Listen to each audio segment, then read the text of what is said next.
L'Égypte se dit sceptique quant à la conclusion d'un accord de cessez-le-feu entre Israël et le Hamas, suite à la proposition annoncée par le secrétaire d'État américain Anthony Blinken en début de semaine.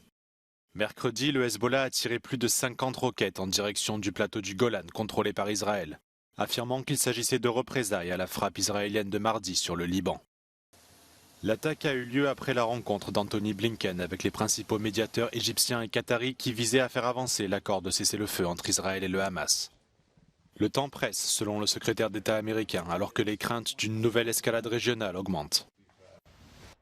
Un fonctionnaire égyptien proche des négociations affirme que le plan offre des promesses mais peu de garanties et qu'il était peu probable que le Hamas l'accepte.